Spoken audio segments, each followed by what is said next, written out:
This episode is brought to you by ProMensal.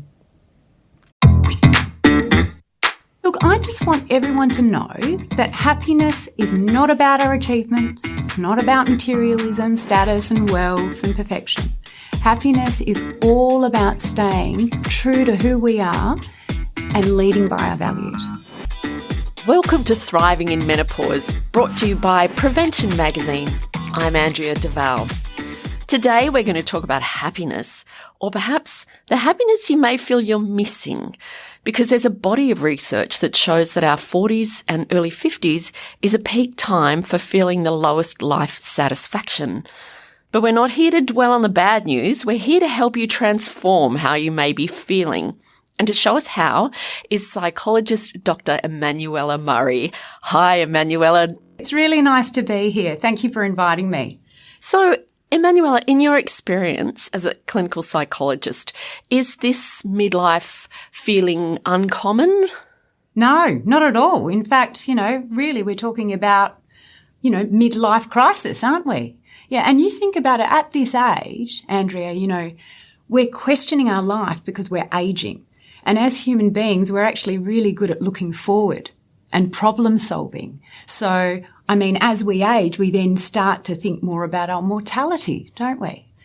It's interesting that there was research done in Melbourne probably about 15 years ago that found that a lot of women are so busy at this point that they're even missing the signs that they need to be stepping back and starting to think about what makes me happy, what do I need, and perhaps what I should be doing less of. So I thought we might talk a little bit about what the signs are that we should be reassessing our life. Look, Andrea, I think women tend to feel unhappy and dissatisfied in their life.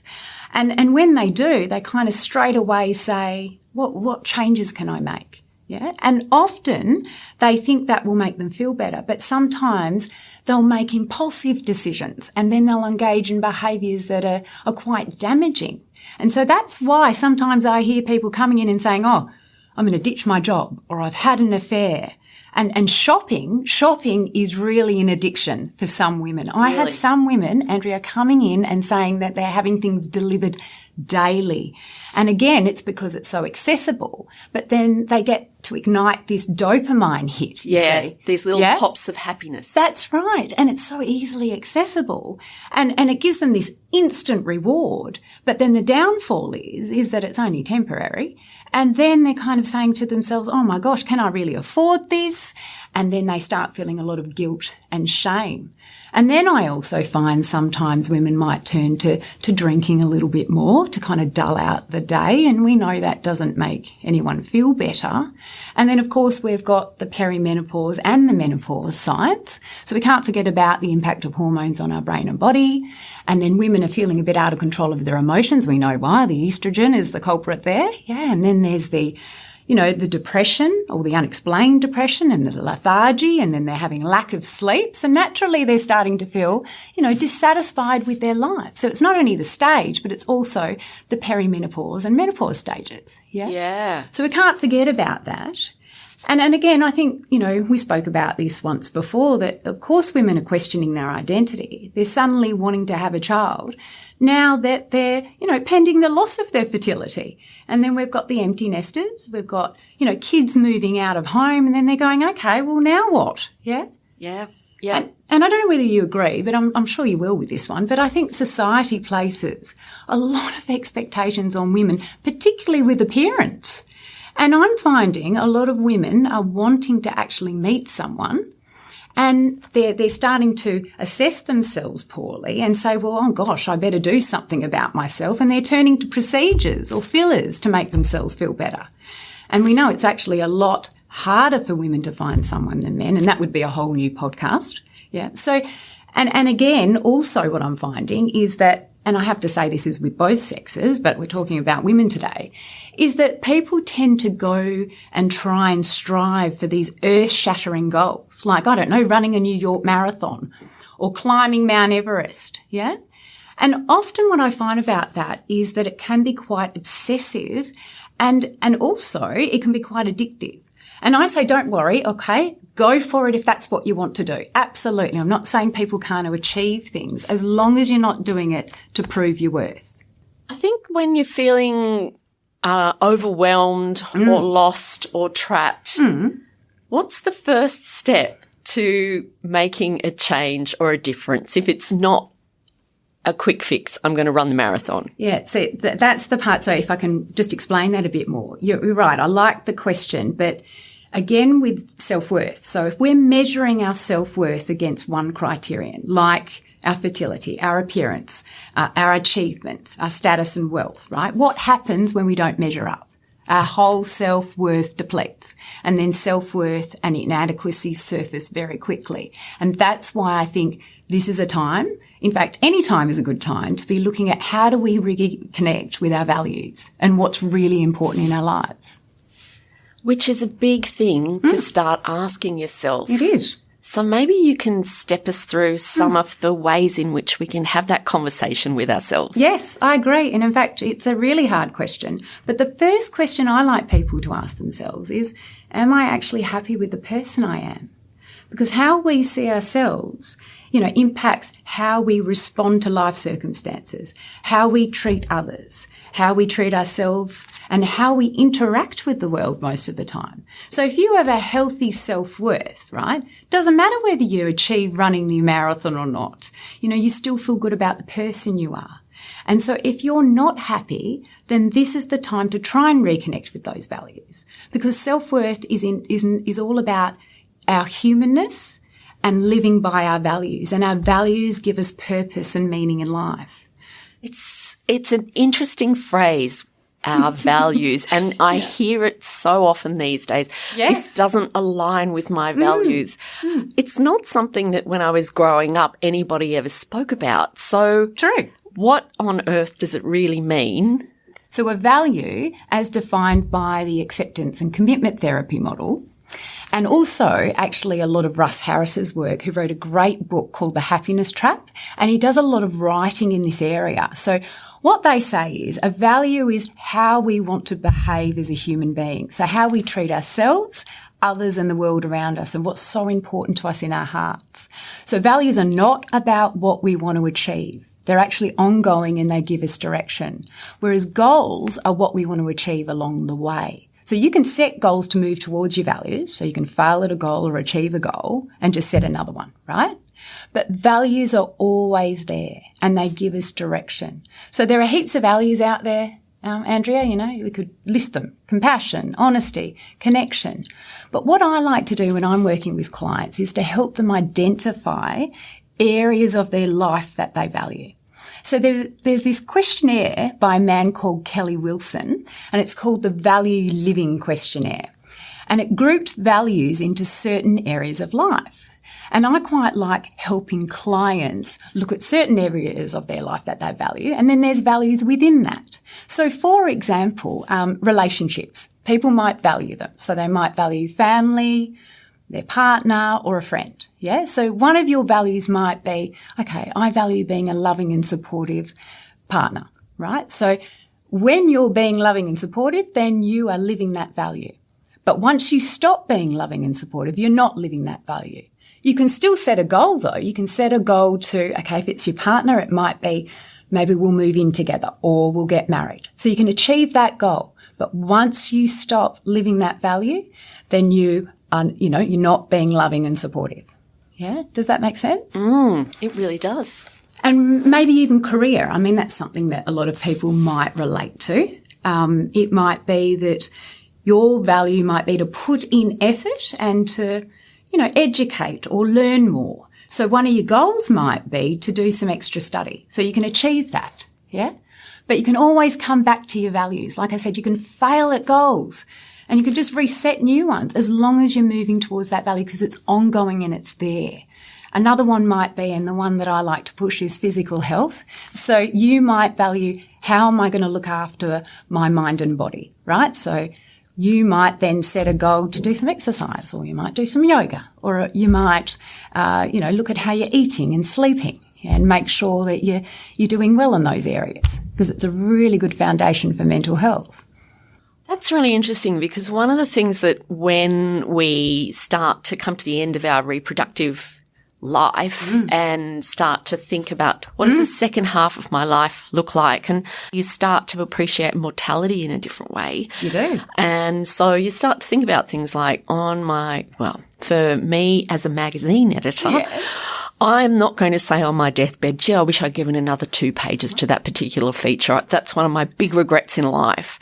So thinking about getting to the end of life and going, I did everything I could, that was feeling really happy. So what you're talking about is if you align to your values, they're the things that are going to ricochet around in your heart. Absolutely. For the coming decades. And you said something really nice, because there's this great ACT exercise that I use a lot in therapy too that explores values. And it's called the 80th birthday exercise. So people reflect on or imagine their birthday when they're 80 years, and they can imagine people living or past, and they reflect on what people might say about them or what they'd like to hear people say about them. And I think it's a really nice way of people then thinking about, hang on, am I really living these values?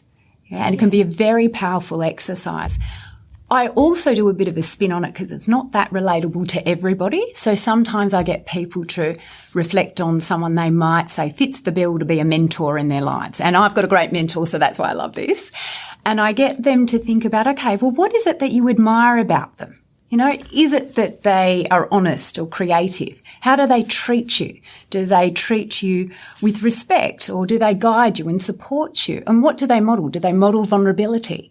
And I think it also helps you then to not only be grateful for those people in your life, but also to go, okay, hang on, what I love or value about them, is that how I'm living? We'll be right back after this. Perimenopause can actually start in your 40s. Declining estrogen production during perimenopause brings on changes to menstrual cycles and often the onset of hot flushes, night sweats, mood swings, and sexual problems. Promensal Peri is specifically designed for perimenopausal women and can help relieve these common menopausal symptoms. Promensal Peri is available at leading pharmacies across Australia and offers a cost-effective treatment at under $1 a day. When things start to change, try Promensal Peri. Always read the label and follow the directions for use. Okay, we're back. So, what are your top tips for carving out the next chapter? Great. Well, the first one, and I think it comes as no surprise to anyone, is to connect with your values. And I also want people to set realistic goals.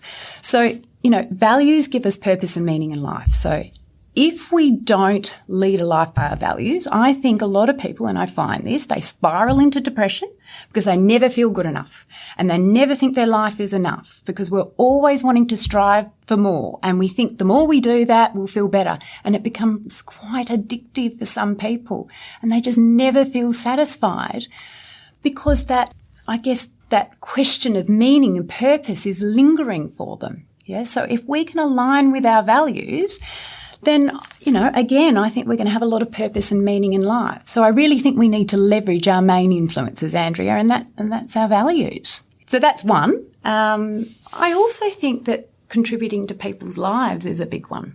We've got loads of research out there that supports it, boosts mood, and it can increase our self-worth. So, just giving to a charity or supporting a friend or... Yeah, because it's interesting, because it's even those little random acts of kindness, opening a door for someone, having them smile at you. Yes, absolutely. So anything that you can do to kind of contribute to someone's life. It could be helping a neighbour, or, it's just the giver and receiver feels so good. Yeah. Staying connected. I think that's another big one. So the research suggests that the more we connect with others, the better we can feel about ourselves. This is a big one because I think one of the, when we're so busy with just raising families and running around, there is a tendency for women at midlife to lose those connections. They don't, the phrase BFF resonates in your 20s, but I don't think there are as many women that make daily phone calls to their best friend forever in their 40s and 50s, or have that tribe of women around them. I mean, fantastic. If you do, just cherish them, because I know that the evidence is there that you're in the minority. Absolutely. And again, that reaches into the next one, which is I want women to push themselves to try different things, because you're never too old to connect with people or meet new people. Yeah. So, you know, you don't have to be running a marathon. You could join a run club, or for some people, they join choirs and they meet new people, or they're joining book clubs. Yep. So all of those activities are much better than trying to get a good deal on ASOS. Yeah. So, and also, you know, I'm an example of this. You know, I'm turning 44 this year, and I needed to make new connections. And so I actually, you know, I thought it was really scary at the time, actually. I was looking around for something I could do, and then I found a passion, and that was sailing. And, you know, while it's great for my mood, yes, exercise, I'm learning new skills. The most important part about it was the people that I met. Yeah. And they've brought so much meaning and happiness into my life. So I really encourage people to get out there and connect with people and try new things, because you're never too old to do those things. We'll be right back after this. Okay, we're back. Is there anything else that you wanted to touch on? Look, I just want everyone to know that happiness is not about our achievements. It's not about materialism, status and wealth and perfection. Happiness is all about staying true to who we are and leading by our values. And that comes down to liking ourselves. Sure does. But the only way to like ourselves is to appreciate that we're human, so it's through our humanness, and leading by our values. Great advice. Emanuela, thank you so much. That was really, gave me a lot of food for thought. That's all we have time for today. Listeners, thanks for joining us. Meanwhile, for more practical advice to help you live your best life at midlife, pick up a copy of Prevention magazine.